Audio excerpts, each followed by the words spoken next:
মা বাপ মরে গেছে, কবরে আছে, তাদেরকে গালি শোনাইতেছি আর নিজে তো গালি শুনতেই আছি। 2 ঘন্টা সোয়া 2 ঘন্টা ধরে সিরিয়াল আছে, এখনো পাম্প বহু দূর। কষ্ট তো হচ্ছে, গাড়িতে তেল নাই, হয়তো 4-5 কিলোমিটার চালাইতে পারবো না। অনেক সময় দেখা যায় পাম্পের সামনে গিয়েও তেল পাই না। আমার জীবনে আমার লাইফে এই কষ্টটা আমি ফিল করি নাই।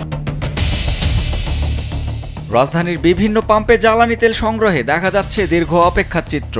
ঘন্টার পর ঘন্টা দাঁড়িয়েও অনেকেই কাঙ্ক্ষিত পরিমাণ তেল পাচ্ছেন না।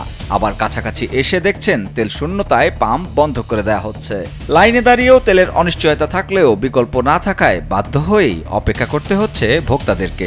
এখনো যে আমরা লাইনে দাঁড়ায় আছি, এটা হচ্ছে ভোগান্তির চরম পর্যায়ে।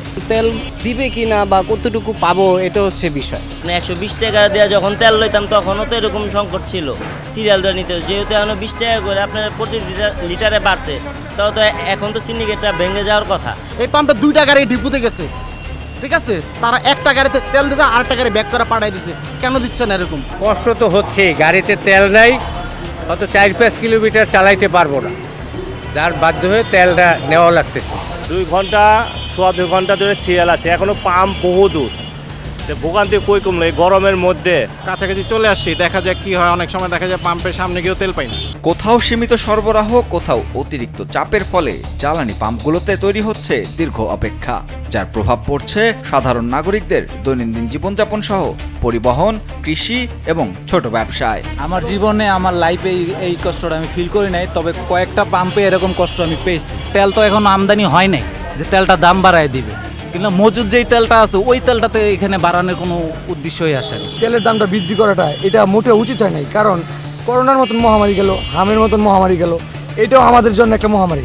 কারণ আমরা দেখেন 5 থেকে 7 ঘন্টা অপেক্ষা করে এইটু তেলের জন্য, এবং কি তেল অনেকে পাচ্ছে না 5-7 ঘন্টা অপেক্ষা করার পরেও। আমরা সারাদিন গাড়ি চালায়া আবার সারের তেল লইয়া মনে করেন আবার ভোরে আবার গাড়ি চালাইতে হয়। এই আমাকে মনে করেন পরিশ্রমের কারণে আমরা ঠিকমতো গাড়ি চালাইতে পারি না। সমস্যা কোনটা বলবো বলেন? এই যে তেল পাই নাই এতদিন, ঠিক আছে না, এখন তেল 15 টাকা লিটারে বাড়ছে, তাহলে আমাদের তো আর ভাড়া বাড়ে নাই, বাড়ছে।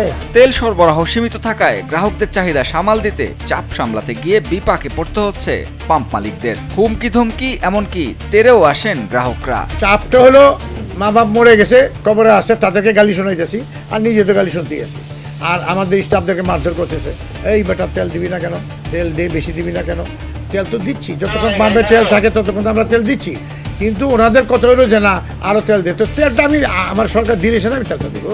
জ্বালানি তেলের দাম বৈশ্বিক অর্থনৈতিক বাস্তবতার সঙ্গে সম্পর্কিত একটি পরিবর্তনশীল বিষয়। তবে এর প্রভাব সাধারণ মানুষের জীবনে যেন না বাড়ে, সেজন্য কার্যকর ব্যবস্থাপনা ও সমন্বয় জরুরি বলে মনে করেন নাগরিকরা। সব পক্ষের সমন্বিত উদ্যোগে এই পরিস্থিতি কত দ্রুত স্বাভাবিক হয় সেটি এখন সময়ের দাবি। আর কে চান কালবেলা।